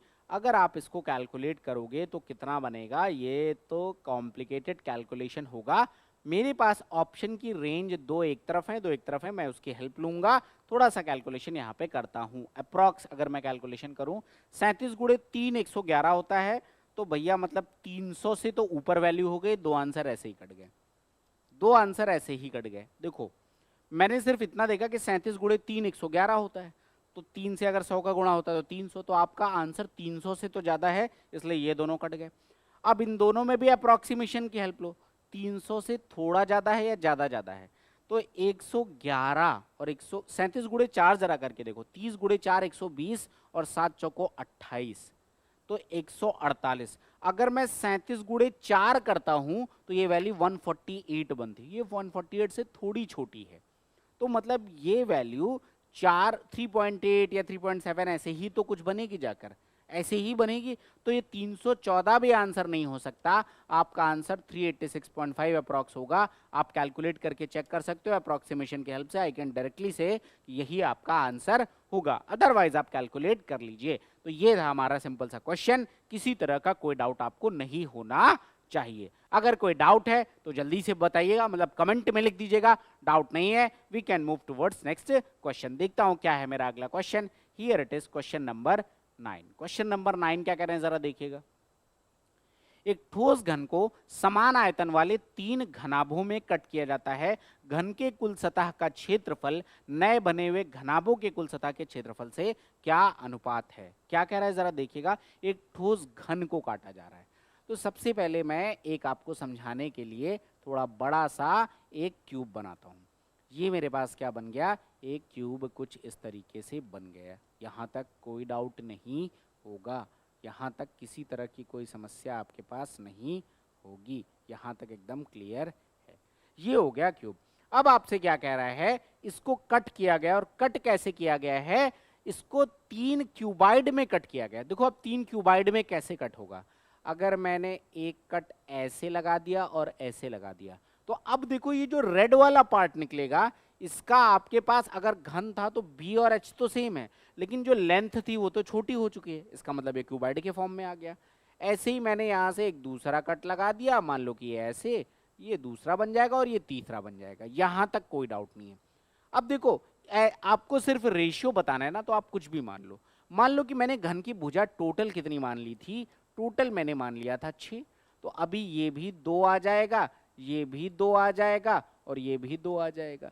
ये एज इट इज अभी आपके पास कितना है, 6। हाइट और ब्रेड्थ भी कितनी है, 6। आप कुछ भी मान सकते हो, जरूरी नहीं कि 6 मानो। बस मैं तो वो मान रहा हूं कि 3 बराबर भागों में कट जाए, बस इतना सा लॉजिक है। वैल्यू आप कोई भी कंसीडर कर लो। अब ये कह रहे हैं तो घन के कुल सतह का क्षेत्रफल, घन का टोटल सरफेस एरिया होता है 6a स्क्वायर। अगर 6 भुजा मानी तो 6 इंटू 36, तो ये कितना बन जाएगा। अगर मैं यहाँ पे क्यूब की बात करूंगा तो क्यूब का टीएसए कितना आ जाएगा, 216। यहाँ तक कोई डाउट नहीं है। और ये कह रहे हैं कि नए बने हुए 2 घनाभों का ध्यान देना, ये मिस हो सकता है। नए बने हुए 2 घनाभों के कुल सतह के क्षेत्रफल, मतलब दो आपके क्यूबाइड का टीएसए बताना है। एक क्यूबाइड का कितना होगा समझा रहा हूं मैं। एक क्यूबाइड की जो अब आपके पास अगर ये थी टोटल 6, तो एक आपके पास क्या आ गया, एल बराबर मान लो 2 है, बी बराबर अभी भी 6 है, एच बराबर अभी भी 6 है। तो अगर मैं यहां से टीएसए की बात करूं तो ये आ जाएगा आपके पास twice of L B which is 12, B H which is 36 और एल एच का मतलब 12। 36 प्लस में 24, 36 4 40, 20 60 गुणे 2 120। कितना बन गया, 120। ये तो एक क्यूबाइड का टोटल सरफेस एरिया आया। क्वेश्चन ये कह रहा है कि इस प्रकार बने हुए 2 क्यूबाइड के सरफेस एरिया के साथ रेशियो बताना है। तो यहाँ पर 2 इंटू में क्यूबाइड मैं लिख दे रहा हूँ, और जब मैं इनके सरफेस एरिया की बात कर रहा हूँ तो वो बन जाएगा 240। रेशियो कितना आ जाएगा आप ध्यान से देखिएगा। अगर आप 24 से ही देख लो तो 24 गुणे 9 और 24 गुणे 10, तो 9 रेशियो में 10। ये रेशियो आपके पास आ जाएगा, which is option number C. किसी तरह का कोई डाउट आपको नहीं होना चाहिए। क्वेश्चन सिंपल था, एकदम क्लियर होगा। बढ़ता हूं मैं अगले क्वेश्चन पे और देखता हूं क्या है मेरा अगला question. Here it is question number 10। Question number 10 कह रहे हैं साहब, एक मैदान की लंबाई और चौड़ाई 20 सेंटीमीटर इंटू में 9 सेंटीमीटर है। ठीक है। अब ये कह रहा है कि इस मैदान के एक किनारे पर 10 मीटर लंबा और 4.5 मीटर चौड़ा और 3 मीटर गहरा गड्ढा किया जाता है और मिट्टी को निकालकर शेष मैदान में समान रूप से फैला दिया जाता है। मैदान की ऊंचाई में वृद्धि ज्ञात करो। मैदान की ऊंचाई में वृद्धि ज्ञात करो। अब जरा समझना इस क्वेश्चन को। आपसे कह रहा है ये एक मैदान है, ये क्या है आपके पास, एक मैदान है। और ये कह रहा है ये 20/9 का है, मतलब ये 20 है और ये आपके पास 9 है। मैदान के किनारे पर 10 मीटर लंबा, 4.5 मीटर चौड़ा और 3 मीटर गहरा, मतलब मान लो कि ये मैदान का एक किनारा था। ठीक है। यहाँ पर इस तरीके से एक गड्ढा खोद दिया गया। आपको दिख रहा होगा, विजुअलाइज तो हो ही रहा होगा कि इस मैदान के किनारे इस तरीके से एक गड्ढा आपके पास खोद दिया गया है। और इसके बारे में कह रहा है कि ये 10 मीटर लंबा है, 4.5 मीटर चौड़ा है और गहराई आपके पास ये 4.5 मीटर चौड़ा है, तो चौड़ाई आपके पास ये आ जाएगी। ठीक है। और गहराई आपके पास कितना कह रहा है, 3, तो ये हो गया 3 और ये हो गया 4.5। इसको यहाँ पर क्या कर दिया गया, खोद दिया गया। ये नीचे तक नहीं है, अंदर है, 3D फिगर बना रहे हैं, तो वो आप लोग समझ जाइएगा।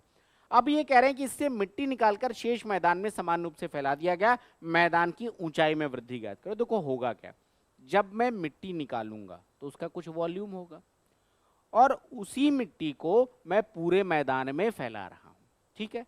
तो मतलब निकाली गई मिट्टी का आयतन ये बराबर होगा शेष मैदान के आयतन के बराबर, समझे कि नहीं। क्योंकि अगर जो पार्ट गड्ढा है, इसको ऐसे समझिए कि अगर कोई पार्ट हमारे पास गड्ढा है, इसको ऐसे समझिए कि अगर ये मेरे पास एक मैदान है और इस मैदान में ये कुछ इस तरीके से मेरे पास एक गड्ढा है, ठीक है, इस तरीके से मेरे पास एक गड्ढा है। तो अब अगर मैंने इससे मिट्टी मिला दी, इससे मिट्टी खोद दिया, तो मैं कितने पार्ट में फैलाऊंगा, तो आपको क्लियरली पता होगा कि इससे निकाली गई मिट्टी को मैं इतने पार्ट में फैलाऊंगा, क्योंकि गड्ढे में तो अगर भरने लगूंगा तो फिर से गड्ढा भर जाएगा, मैदान तो नहीं होगा। कुल मिला के ये पार्ट आपको क्या करना होगा, छोड़ना होगा। इसमें किसी तरह का कोई डाउट आपको नहीं होगा, आप लोग समझ गए होंगे, ये पार्ट आपको छोड़ना होगा। लेकिन देखो अब छोड़ने के लिए जब आप कैलकुलेट करोगे, ध्यान से देखिएगा, ये थी टोटल लेंथ और ये पार्ट आपने छोड़ा है, तो मतलब रिमेनिंग लेंथ क्या हो जाएगी, ये पार्ट का एरिया, जो ये पार्ट है इसको मैं अलग से यहाँ पे हाईलाइट कर रहा हूं आपके पास, इस पार्ट के एरिया को जो कि लेंथ इनटू ब्रेड्थ है, टोटल मैदान के लेंथ इनटू ब्रेड्थ से घटा देंगे तो रिमेनिंग पार्ट आ जाएगा, क्योंकि गहराई से कोई मतलब यहां पर नहीं होता है। ये बात एकदम क्लियर है कि गड्ढे से निकाला तो आप मैदान जब देखोगे तो आपको गहराई नहीं दिख रही, आपको सिर्फ लेंथ इनटू ब्रेड्थ दिख रही है। तो रिमेनिंग पार्ट का एरिया टोटल एलबी में से ये वाला एलबी आप घटा दोगे तो बात आपकी बन जाएगी, कोई डाउट इसमें नहीं होगा, जिसमें आपको फैलाना है मिट्टी। अब आता हूं मैं क्वेश्चन पे, अब आ जाता हूं मैं क्वेश्चन पे। अब देख लो यहां पर एक और चीज आपको ध्यान देना है, here it is in centimetre और ये आपके पास कह रहे हैं मीटर में। हालांकि यहां पर एक मिसमैच मुझे दिख रहा है, वो ऊपर m स्क्वायर लिखा हुआ है, तो लेट्स चेक इट, आंसर आपको मीटर में दे रखा है, तो हम पहले एक बार इसके साथ ही जाते हैं, फिर देखते हैं अगर इफ देयर इज एनी आपके पास करेक्शन तो विल लेट यू नो। अब देखो कैसे करेंगे, बड़ा सिंपल सा लॉजिक है। सबसे पहले निकाली गई मिट्टी का आयतन कितना आ जाएगा, 10 इंटू में 3 इंटू में 4.5, ये आ गया निकाली गई मिट्टी का आयतन। और इस निकाली गई मिट्टी को शेष मैदान में फैलाना है, तो सबसे पहले शेष मैदान का क्षेत्रफल इंटू में ऊंचाई कर दोगे तो शेष मैदान का आयतन आ जाएगा। शेष मैदान का क्षेत्रफल कितना आएगा, वो आ जाएगा 20 इंटू में 9, यानी कि पूरा एरिया, और उसमें से जो आपके पास ऊपर का, क्योंकि गहराई से कोई मतलब नहीं है, बात समझ में आ गई होगी, मतलब इसमें से घटाना आपको कितना है, तो लंबाई है 10 और ये कितना है आपके पास 4.5 मीटर, तो ये आ जाएगा 4.5। ये कितना आ जाएगा 4.5 इंटू में 10, ये आप घटाओगे और घटाने के बाद आपकी यहां पर क्या कह रहा है, ऊंचाई कितनी होगी ये मुझे पता नहीं, तो मैंने h ले लिया। अब देखो यहाँ पर दो केस है अपने पास, तो I don't know which one is correct, तो हम एक काम करते हैं, या तो मैं इसके अकॉर्डिंग लूं और या तो मैं इसके अकॉर्डिंग लूं। जनरली इंग्लिश प्रिवेल करता है, एक बार इंग्लिश हिंदी दोनों से ट्राई कर लेंगे, चलो ठीक है, एक बार इंग्लिश से ट्राई कर लें, एक बार हिंदी से, और मैं पीपीटी आपको करेक्ट करा के दूंगा। तो आप देख लो 10 गुणे ये आप देख लो कितना बन जाएगा, 45 गुणे 3 135, तो ये बन गया। अगर मैं मीटर से कैलकुलेट कर रहा हूं तो ये सारे मीटर में होंगे, अभी मैं इसको m और m से कैलकुलेट कर रहा हूं, मीटर से कैलकुलेट कर रहा हूं। तो 180 और 180 में से 45 जाएगा, 45 तो 180 में से 40 गया, 140 135, तो ये बन जाएगा 135 h। तो यहाँ से h की वैल्यू कितनी आ जाएगी, 1 आ जाएगी, which is option number A. तो यहाँ पर फिलहाल ये मीटर है, this is incorrect, this is metre and this is metre. तो आपके पास इसी को यहाँ पर हम कंसीडर करेंगे, इसी को हम कंसीडर करेंगे। रेस्ट पीपीटी में आपको करेक्ट करा के ही प्रोवाइड करूंगा। ये बात एकदम क्लियर है। ये क्वेश्चन इंपॉर्टेंट है क्योंकि यहाँ पर गलती होती है, तो आपको क्या समझना है कि भैया जब आप किसी मैदान के बीच में कोई गड्ढा खींच रहे हो तो उसकी गहराई से कोई मतलब नहीं है, आपको रिमेनिंग पार्ट का एरिया निकालना है, तो पूरे का एरिया और उस गड्ढे का जो लेंथ एंड ब्रेड्थ है वो आप लोगे, वो घटा दोगे, तो जो बचेगा वो रिमेनिंग पार्ट होगा, उसमें हाइट का आप मल्टीप्लाई करोगे, वो निकाली गई मिट्टी के आयतन के बराबर हो जाएगा। बस इतना सा लॉजिक है। 1 metre is the correct answer, किसी तरह का कोई डाउट आपको नहीं होगा। अगला क्वेश्चन देखता हूं, here it is question number 11।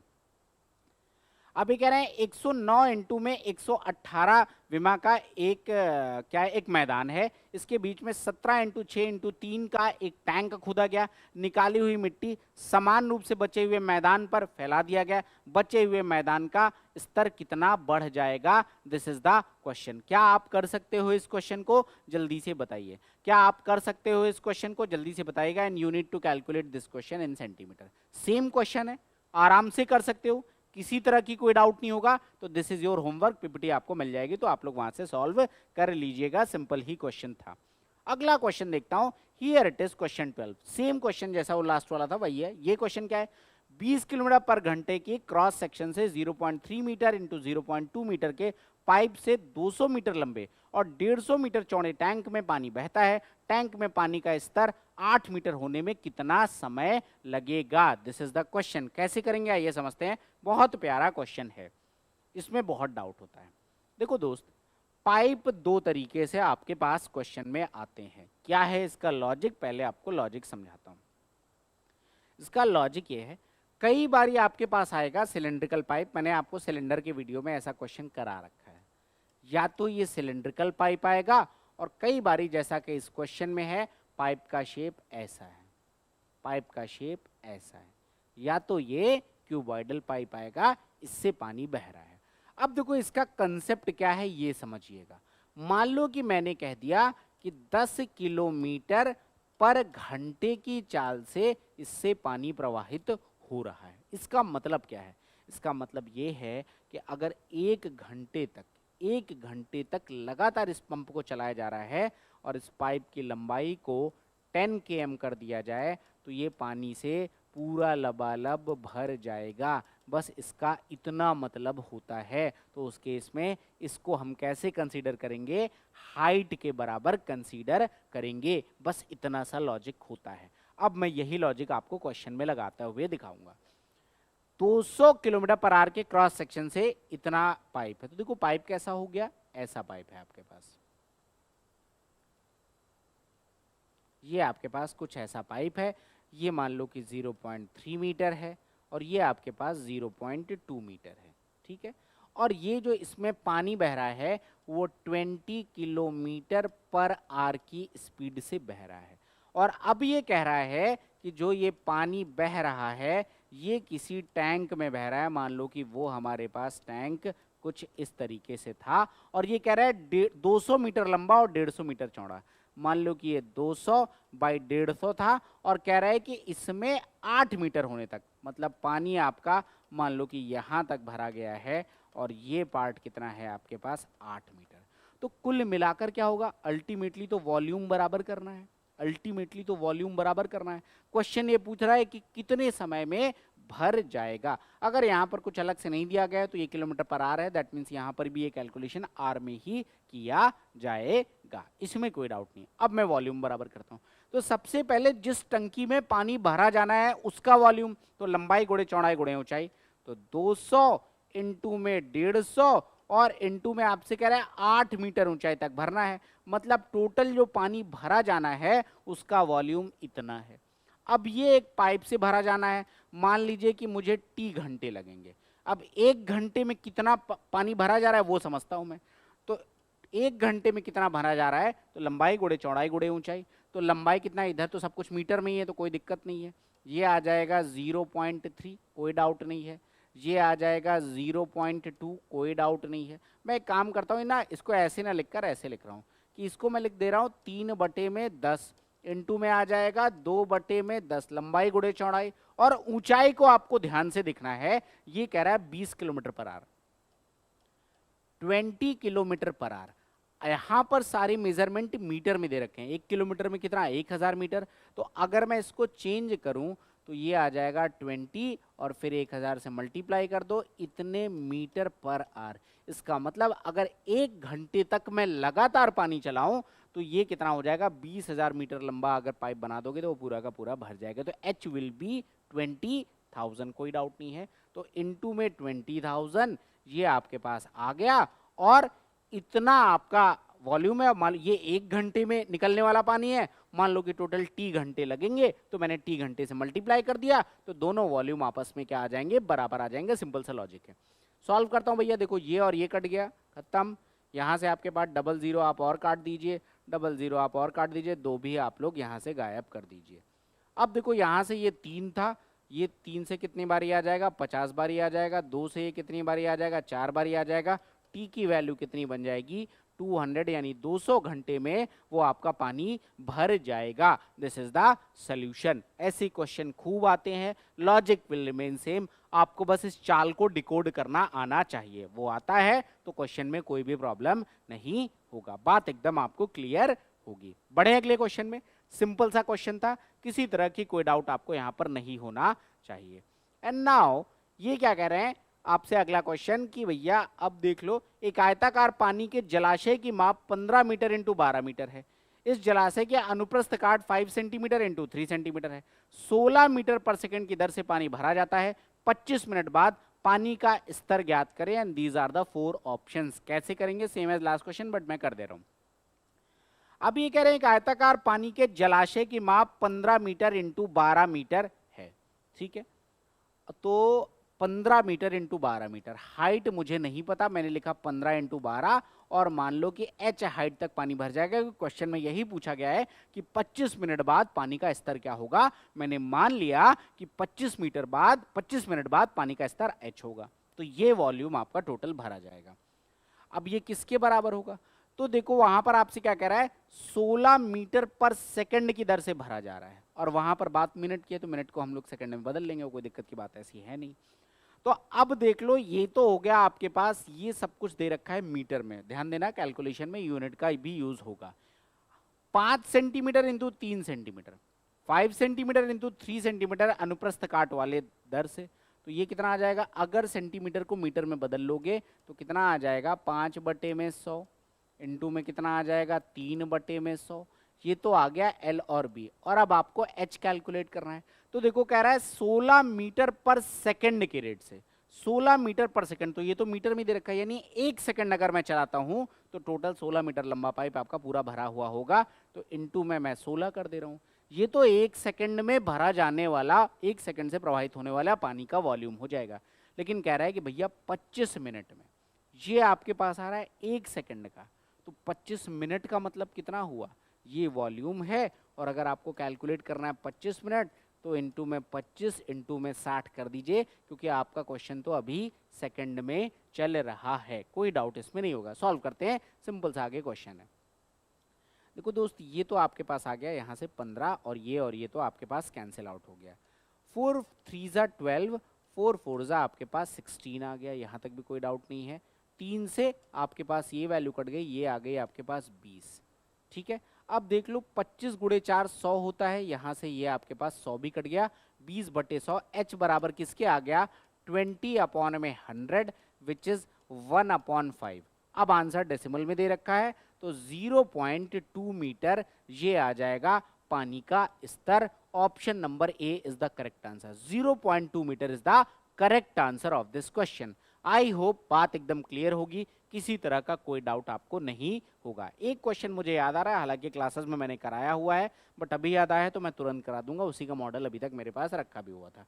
क्या है क्वेश्चन, आपसे ये कहा गया कि आपके पास एक रेक्टेंगुलर शीट है, आपके पास एक रेक्टेंगुलर शीट है, और इस शीट की लंबाई मान लो कि 50 मीटर है, या सेंटीमीटर ले लो, इतना बड़ा डब्बा बनाएंगे तो दिक्कत आ जाएगी, 50 सेंटीमीटर है, और ये आपके पास 30 सेंटीमीटर है। आपसे कहा गया इस शीट से 1 मीटर या 2 मीटर ले रहा हूं, इस शीट से 2 मीटर ऊंचाई वाला, 2 मीटर ऊंचाई वाला ओपन स्वीट बॉक्स बनाना है, ओपन स्वीट बॉक्स बनाना है, या ओपन नहीं भी लिखा जाएगा तो भी चल जाएगा। तो आपको बताना है इस स्वीट बॉक्स का वॉल्यूम कितना होगा, दिस इज द क्वेश्चन। इसका आयतन कितना होगा, ये आपके पास प्रश्न है। कैसे करेंगे, देखो गलती क्या होती है, कई लोग 50 गुणे 30 गुणे 2 कर देंगे और क्वेश्चन हो जाएगा गलत। इसका लॉजिक आपके सामने मैं अभी तुरंत आपको बता रहा हूं, मेरे पास एक ब्लैंक पेपर होगा यहाँ पर। अब जरा देखिए, यही सेम है एग्जैक्टली। अब देखो ये जो आपके पास आयताकार है, ये आपको यहाँ पे कह रहा है कि ये L है, और ये आपके पास क्या है, ये L है और ये B है। ये ऐसा एक आयताकार शीट है। लेकिन जब आपको इसी से, इस आयताकार शीट से 2 मीटर ऊंचाई वाला स्वीट बॉक्स बनाना है तो होगा क्या कि इसके चारों कोने कट किए जाएंगे, और इसके चारों कोना कट करने के बाद उसको मैं उठाऊंगा। मैं समझाने के लिए इसको फाड़ता हूं क्योंकि ये रियल टाइम क्लास का भी क्वेश्चन है, तो मैंने कभी ये मॉडल बनाया था तो मैं अब आपको तुरंत दिखा रहा हूं कि देखो अब इसके चारों कोने जब मैं कट करूंगा तो अब आप लोग देखिए, मैंने इधर से कट किया, इधर से कट किया, और फिर इस वाले पार्ट को ऐसे फोल्ड करके इसकी ऊंचाई बना दिया। तो हुआ क्या एक्चुअली ये समझना कि देखो दोस्त, ये थी आपके पास चौड़ाई, ये टोटल क्या थी आपके पास चौड़ाई। अगर मैंने इधर से भी 2 कट किया, इधर से भी 2 कट किया, यानी चौड़ाई में 4 कम हो जाएगा। ऐसे ही जो ये पार्ट आपका लेंथ है, इधर से मैंने 2 कट किया, इधर से भी मैं 2 कट करूंगा तो लेंथ में भी 4 की कमी आ जाएगी। अगर डाउट है एक बार फिर से आपको समझाता हूं ताकि कोई डाउट आपके पास ना रह जाए कि अब आपको क्लियरली दिख रहा होगा ये क्या हो गया, इसकी लेंथ। लेकिन मैंने इधर से भी देखो लेंथ को 2 काट दिया, इधर से भी काट दिया, तो बची हुई लेंथ में 4 की कमी आ जाएगी। और ये थी टोटल ब्रेड्थ, मैंने इधर से भी 2 काटा और इधर से भी 2 काट के मोड़ दिया। तो कुल मिलाकर ऐसे क्वेश्चन का लॉजिक क्या होता है कि जब मैं इसको कट करूंगा ना तो मैं कट ऐसे करूंगा, ये 2 और ये 2 यहाँ पर कट हो जाएंगे, यहाँ पर ये 2 और ये 2 कट हो जाएंगे, यहाँ पर ये 2 और ये 2 कट हो जाएंगे, और यहाँ पर ये 2 और ये 2 कट हो जाएंगे। तो अगर आप एग्जैक्ट फिगर की बात करोगे कि साहब क्या बनेगा, तो वो कुछ ऐसा बनेगा। वो कुछ आपके पास जो फिगर बनेगा वो कुछ ऐसा बनेगा जब आपको 2 मीटर ऊंचाई वाला यहाँ से मिठाई का डब्बा बनाना है, तो ये कुछ आकृति आपके पास ऐसे होगी। अब ये आकृति में क्या हो जाएगा जरा ध्यान से देखिएगा, हाइट ये जो लेंथ बनेगी ये 50 माइनस में 4 हो जाएगी। क्यों? क्योंकि भैया 2 यहाँ पर था और 2 यहाँ पर था, आपने दोनों हटा दिया, तो ये हो जाएगी आपके पास L 50 माइनस 4। जब मैं ये ब्रेड्थ की बात करूंगा तो देखो ये भी 2 आपने गायब कर दिया है और ये भी 2 आपने गायब कर दिया, टोटल 30 थी, तो ये 30 माइनस 4 आ जाएगी। तो आपके पास वॉल्यूम कितना बनेगा, 46 इंटू में 26 और इंटू में 2, क्योंकि हाइट जो आपने मोड़ा है वो तो 2 ही है, इसमें कोई डाउट नहीं। भाई आपने ये देखो 2 कट किया और इसको उठा के ऐसे खड़ा कर दिया होगा, आपने यहां से 2 कट किया, इसको उठा के ऐसे खड़ा कर दिया, तो ये आपके पास उस ओपन बॉक्स का वॉल्यूम आ जाएगा। तो 26 गुणे 2 आपके पास 52 और इंटू में कितना आ जाएगा आपके पास 46। तो ये आ जाएगा आपके पास आंसर 46 गुणे 2 92 का 2 कैरी ऑन 9, 46 पंचे 40 पंचे 200, 6 पंचे 30, 230 और 9 239। तो आपका आंसर कितना आ जाएगा 2392। ये हमारे इस क्वेश्चन का आंसर आएगा। अब देखो क्यूब क्यूबाइड में इसके बाद आप कहीं से भी क्वेश्चन सॉल्व करो, आपके ज्यादा क्वेश्चंस बनते नहीं है। एक क्वेश्चन बनता है, ये क्वेश्चन मैं आपको होमवर्क दे रहा हूं, नहीं आएगा तो कमेंट में लिखिएगा। ये क्वेश्चन हालांकि मैंने क्लासेस में कराया हुआ है, बट अभी क्या है मैं आपको बता रहा हूं। एक क्यूब है आपके पास, एक इस तरीके से एक क्यूब है आपके पास, और अब आपने क्या किया, इस क्यूब में एक कोना मैंने काट दिया। ये एक आपके पास क्यूब है और मैंने क्या किया, इस क्यूब की मैं आपको होमवर्क दे रहा हूं तो मैं एग्जैक्ट मेजरमेंट दे रहा हूं आपको कि ये भुजाएं कितनी है। 8 सेंटीमीटर भुजा वाला एक क्यूब है, आपको क्यूबाइड भी दिया जा सकता है। और मैंने कहा कि दोस्त मैंने यहां से एक कोना काट दिया, एक कोना मैंने काट दिया। मान लो कि मैं कुछ इस तरीके से ये एक कोना यहां से कट करता हूं, ये कोना मैंने यहां से कट कर दिया, और ये कोना क्या है, शीर्ष से 2 सेंटीमीटर की दूरी से तीनों शीर्षों से काटा गया, ऐसा कुछ है। तो मतलब अगर ये पार्ट 2 है तो ये आपको समझ में आ जाएगा कि ये पार्ट कितना आ जाएगा, ये पार्ट 6 आ जाएगा, ये पार्ट भी कितना है 6, ये पार्ट भी कितना है 6, ऐसा आपको गिवन है। अब आपको क्या बताना है कि ये जो आकृति कटी हुई है, इस कटी हुई आकृति का वॉल्यूम कितना होगा, दिस इज द क्वेश्चन। इस कटी हुई आकृति का वॉल्यूम क्या होगा, ये आपका क्वेश्चन है। सीजीएल 2017 में पहली बार पूछा गया था, बहुत शानदार क्वेश्चन है, ट्राई करिएगा। अब इसके बाद अगर मैं कहूं कि क्यूब में और क्या क्वेश्चन बनते हैं, क्यूब क्यूबाइड में तो फिगर इनसाइड फिगर वाले क्वेश्चन बनते हैं जो मैंने अलग अलग कराए हुए हैं। जैसे आपके पास क्या कहा जाएगा कि एक आपके पास क्यूब है, एक आपके पास क्या है, क्यूब है, और इस क्यूब के अंदर आपसे कहा गया कि मैक्सिमम पॉसिबल आयतन वाला एक सिलेंडर रख दिया गया। इसके अंदर मैक्सिमम पॉसिबल आयतन वाला एक सिलेंडर रख दिया गया, तो वो कुछ ऐसे आपके पास रखा जाएगा, इस तरीके से आपके पास एक सिलेंडर रख दिया जाएगा।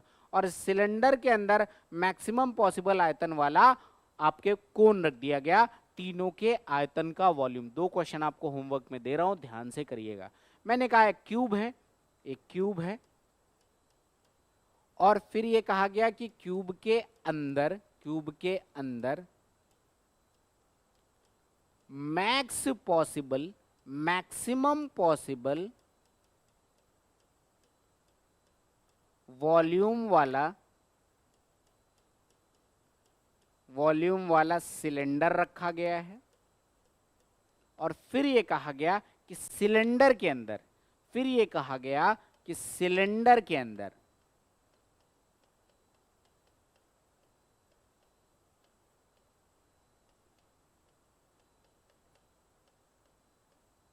मैक्सिमम पॉसिबल वॉल्यूम वाला